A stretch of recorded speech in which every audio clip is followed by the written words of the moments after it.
Լավ, ես առաջարկում եմ մի քիչ էլ խոսենք հիբրիդային պատերազմի մասին։ Ես օրինակ մեր ավտոն ասենք հիբրիդ է, որ ասես է սուպեր վատություն արել, որպես լավ էլեկտրական է։ Հա, այդ հիբրիդային պատերազմը այդ ինչ է, այդ ով է, այդ ինչի է։ Եվ այս մանավանդ հաշվի առնելով նաև որ Եվրոպայից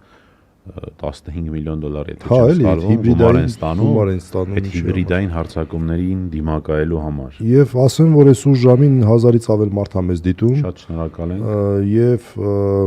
ես զարմանում եմ էլի, այս 1000-ից ավել մարդը ոնց է որ տենց մեր քունը արդեն կամաց սկսում է տանել, հա, թեման իրոք շատ հետաքրքիր է։ Յուրը շատ հետաքրքիր է։ Եվ այո, հիբրիդային պատերազմը դա նշանակում է պատերազմ բոլոր հնարավոր միջոցներով։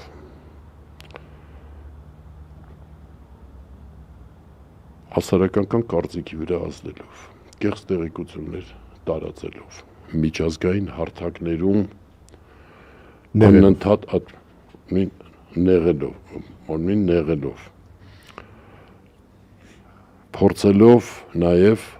ճնշել եւ ձևավորել իրեն ձեռնտու կարծիք այդ պետությունում, կեղծիքներով, այդ թվում նաև պատմությունը կեղծելով, այսօր միայն Ադրբեջանը չի դրանով զբաղված։ Դրանք բոլոր հնարավոր միջոցներով։ Ավելին ասեմ, գիտեք, պետությունը միշտ պետք է լինի պայքարի մեջ։ Այն պետությունները, որոնք չեն պայքարում, նրանք երկար չեն գոյատևում։ Պայքարը, գիտեք, դա խոսքը ոչ թե ռազմական պայքարի մասին է, խոսքը այլ մրցակցության երևի։ Դա մրցակցության ձևով կարտահայտվի եւ այդ գիտեք այս խոսքերը վերագրում են իհարկե Ալեն Դալեսին վստահ չեմ որ նա եմ ասել, բայց դա օրինակ հետախուզությունների մասին շատ ճշգրիտ գնահատական է։ Ասում է չկան բարեկամ հետախուզություններ, կան բարեկամ երկրների հետախուզություններ։ Եվ այս հիբրիդային հատկապես, գիտեք, սոցիալական ցանցերում։ Այսօր ես այս մեր դարաշրջանը մոտ մի տարի ու կես առաջ անվանել եմ post հետ ինֆորմացիոն դարաշրջան։ Եթե միջած տեղեկատվությունն էր ամեն ինչ որոշում։ Հիմա գիտեք, հիմա տարբեր սոցիալական ցանցերը ամեն ինչ որոշում են։ Մոտավորապես նայեք ռուսական պրոպագանդան կամ TikTok-ը եւ մենք ձեզ կասենք թե դուք ինչպես պետք է մտածեք։ Նայեք ռուսական պրոպագանդան կամ TikTok-ը մենք Կամ TikTok-ը, չէ՞։ TikTok-ը տեսեք ինչ է կատարվում TikTok-ի հետ։ TikTok-ով էր հիմնականում եւ Twitter-ով էր, որ Թրամփը ընտրվեց Միացյալ Նահանգների նախագահ։ Արդեն հայտնի է։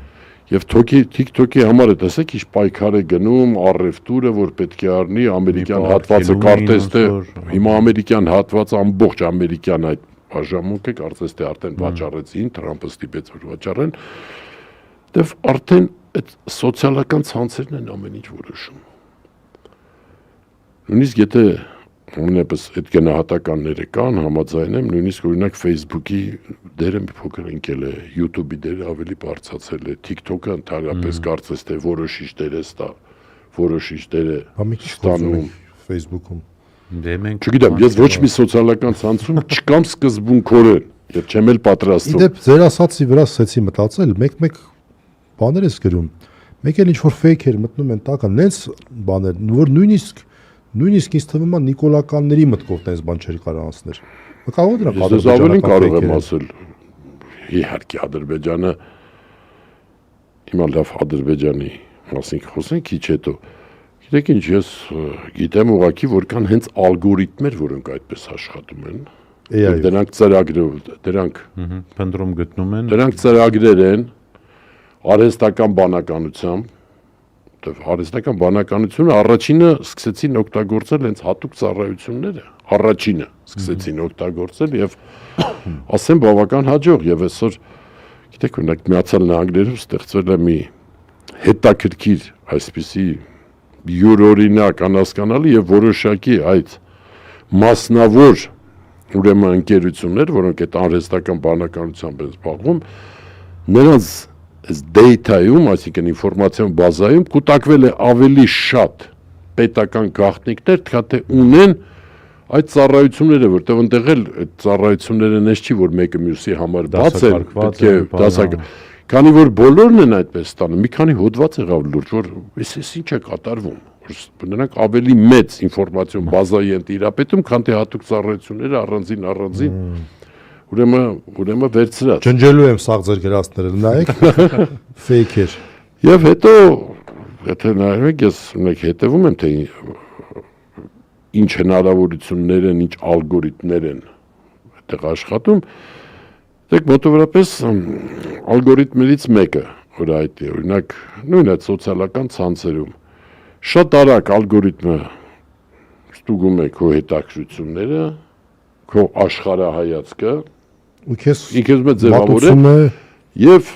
որոշ ժամանակ հետո քո մոտ ստացվում է տպավորություն, որ աշխարհի 90%-ը քո համախոհն է։ Վարից բարձվում է, որ չէ։ Նաև մարքեթինգային նպատակներով են դա օգտագործում։ Դա թողենք նույնիսկ այդ բիզնես նպատակները։ Սա ուղղակիորեն նորից եմ ասում։ Նայեք մեզ եւ մենք ձեզ կասենք, թե ինչպես պետք է դուք մտածեք։ Սա է կատարվում։ Դրա համար եմ ասում, արդեն post-ինֆորմացիոն դարաշրջան է։ Բաներ եք ասում։ Եվ չէ, ինչ որ ես ասում, սա հանրային բաներ են եւ դա իմ կարծիքը չի միայն, սա ուղղակի կարելի ասել փաստ է։ Եվ ես գտնում եմ, որ այս արհեստական բանականությունը ճիշտ ասած բավական ուռճացված է դա եւ հսկայական այդ միլիարդները, որ դրվել են, այնքան էլ արդարացված չեն։ Եվ դա իր մեջ պարունակում է նաև մեծագույն վտանգ հենց մարդկության համար, մի քանի պետություններ կար, որոնք դա ուղղակիորեն այդ մասին խոսել են, նույնիսկ փորձում էին պետությունները միավորվել, որպեսզի դա այդ վտանգը ուրեմն չլինի, որտեղ վտանգը իսկապես շատ մեծ է։ Եվ բացի այդ այն սպասումները, որ կային առայժմ դեռևս դրանք չեն արդարանում, Այդ AI-ի հետ կապված։ AI-ի հետ կապված, այո, հենց AI-ի հետ կապված։ Բայց անշուշտ դրանց ճիշտ օգտագործման դեպքում մենք դրանք մեծագույն օգուտ կարող են տալ, եթե ճիշտ օգտագործեն։